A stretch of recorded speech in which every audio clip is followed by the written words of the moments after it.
You can play PS5 games on your Quest 3, and today I'm going to show you how to do it. First, a few things you're going to need. A PS5, obviously, a Quest 3, pretty obvious too, and a PC of any kind. It doesn't have to be anything fancy, just so that we can enable developer mode on the Quest 3 and sideload an application. Now that sounds a little bit difficult, but it's actually extremely easy, and I'm going to walk you through it step by step. But first, let me show you some gameplay of PS5 games running on the Quest 3 on a giant screen so you can see how well it works and just get a feel for the overall experience. Let's check it out with some brand new SpiderMan 2 gameplay on a giant screen on the Quest 3 right now. All right, here we are on the Quest 3, and here is SpiderMan 2 on the PS5. I have not played this game yet. We're going to boot it up together and see how this goes. One quick thing is, unfortunately, the game audio does not record when you're recording on the Quest 3, even though I can hear it. So we're just going to skip around and show you how it plays, and then I'll show you how it's done.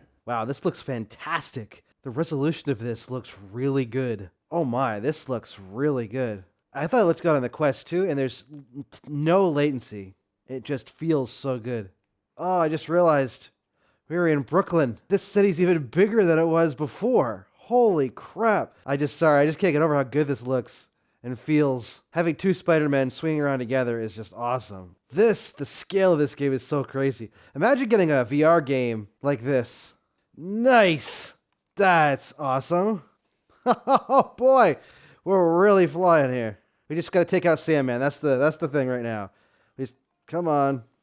Oh, that's not good. All right, I'm gonna go ahead and fight against these guys and defeat Sandman, I hope. But let's go ahead and I'm gonna show you how to actually get all this running on your Quest 3. But first, let's hear from today's sponsor, Guardians Frontline. Guardians Frontline is a sci-fi VR FPS with real-time strategy elements, out now on Quest and PC VR.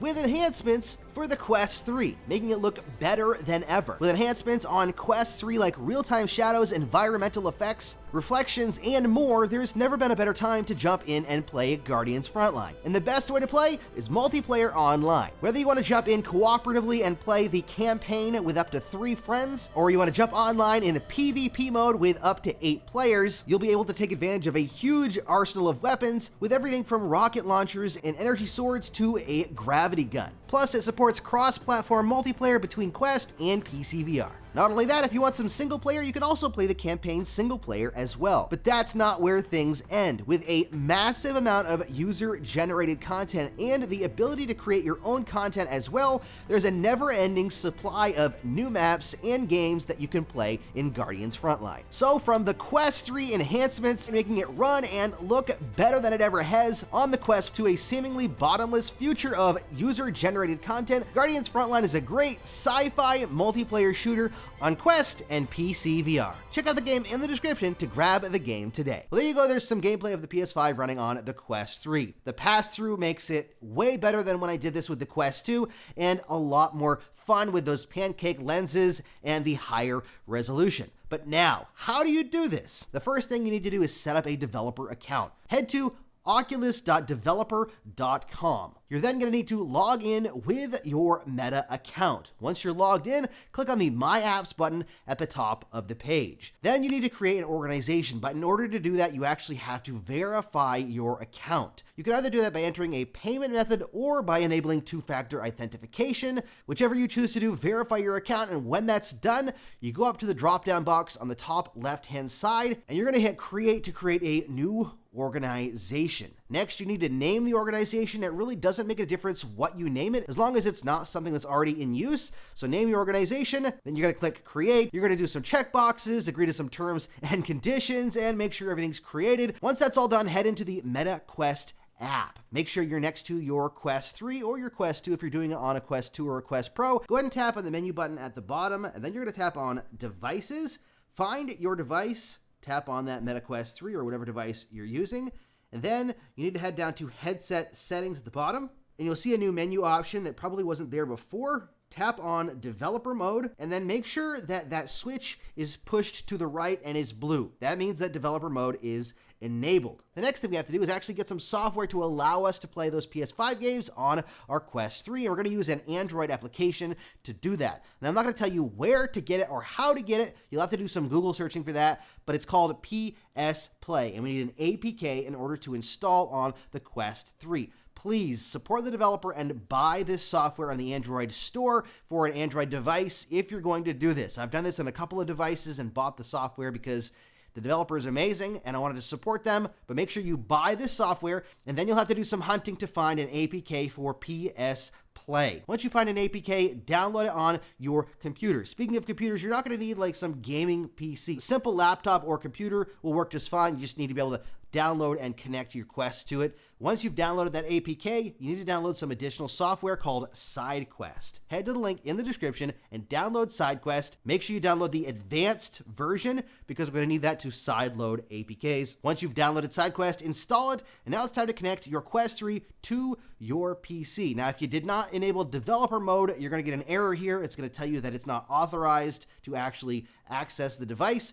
But when you connect it, if you've got developer mode enabled, put the headset on and click always allow for this device. That'll allow you to connect your Quest to your PC and do different things with SideQuest, including sideloading Android APKs. Once you've got everything set up and your Quest connected, you're going to hit this button up in the top right-hand corner with a down arrow. That'll install an APK, find the program you downloaded, click on it, and install it onto your Quest. Okay, now before we move into the headset, let's set something up on your PS5. Head to your PS5, you're going to go into the Settings menu. Go to Settings and then System, go down to Remote Play and make sure that Remote Play is turned on and leave your PS5 on because we're going to need something in here in just a minute. Next, put on your Quest 3, and in order to access APKs that we've installed separately from the Quest store, you're going to head on the search box, then the drop-down button, and go down to Unknown Sources. You're going to see PS Play here. Make sure you click on that, and it'll open the Android application. One thing I recommend doing here, once you're all said and done, is actually changing the view style so that when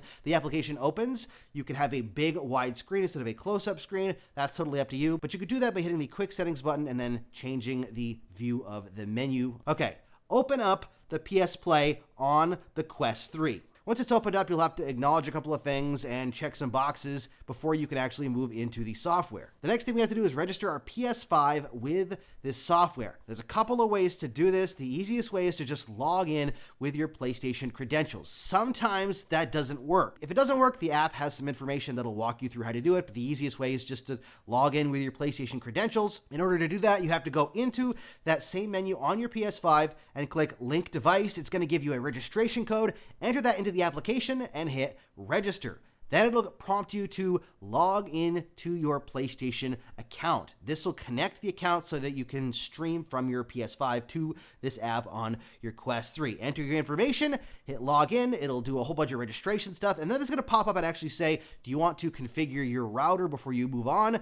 You can try to do this. In my experience, it does not work properly. All this is for is if you want to remote play over the internet, which I have not figured out yet. It's supposed to work, but it will not work on my system. Once everything's all registered, I recommend changing some settings in the settings menu. Because this is such a massive screen on your Quest 3, I recommend going to the hamburger menu and clicking on settings, and then the streaming settings, and changing the resolution to the highest resolution that your network will support. The PS5 really should be directly connected to a router. If it's not, you might have some problems with latency and with everything connecting properly on your Quest 3 to your PS5. So if you can directly hardwire it to your router, I recommend doing that. But I changed the resolution to 1080p. I think it's natively set at 540, which is really low when you have a screen this big right in front of your face. Then you're going to go back to the main menu. You're going to hit local connection. Once you hit that, it's going to go through the process just like the official Remote Play app for PlayStation of connecting to your PlayStation. And once it connects, you'll be all set, right? Well, sort of. It's pretty much done. But the next thing we have to do is actually allow our app to play with our PS5 controller. And right now, the only way to do that is actually directly connected with a USB-C cord from your PS5 controller to your Quest 3 port on the side. Bluetooth doesn't seem to work, so you'll have to connect hardwired to your Quest 3, which really isn't that big of a deal. It actually allows for things like the haptic triggers and the touchpad to work. So it's well worth the trade-off of not using Bluetooth, using the direct connection. Now, once that's all said and done, you'll have to allow the software to use the PS5 controller, and then you can control your PS5 remotely inside your Quest 3 with your controller and play whatever games you want. There is one caveat to this, okay? You have to have headphones on. You have to actually have hardwired headphones connected to the headphone jack, because otherwise the sound will come through the controller, or it'll try to connect that as a USB-C audio device, and you won't get any sound at all. Now, if you don't get any sound once your headphones are plugged in initially, go back into the settings menu. You're going to scroll all the way down in the streaming settings to the bottom nearly where it says audio. Change the audio settings from auto to standard. That should allow the headphones to pick up audio if they don't do that automatically. Now, I know that's some extra steps, but once it's set up, you don't need to do it again. Just keep in mind you need those headphones on to actually make this work. And then that is finally it. Now you can actually play PS5 on your Quest 3 with audio, with the PS5 controller, including haptics and all the fun jazz that comes with the PS5 controllers. And you can do it anywhere in your house as long as you're connected to your Wi-Fi connection. Well, there you go. That is how to play PS5 on a Quest 3. It's kind of a process, but once it's done, it's ready to go and you don't have to do it again. It's just a matter of opening the application, connecting your controller and your audio, and running along with some Spider-Man 2 maybe, if you've not played that or you're playing it currently, or whatever other big games coming to the PlayStation 5. Let me know what you think down in the comments, or if you have comments on how to make this more streamlined or how to make the remote play work. I'd love to be able to take my Quest 3 on the road and actually play this and make it work properly. Let me know in the comments if you know how to do that, or maybe you've got some suggestions, or you've tried it and want to let people know how it works. Thank you so much for watching. Don't forget to hit subscribe to keep up to date on all things Quest, and as always, happy questing.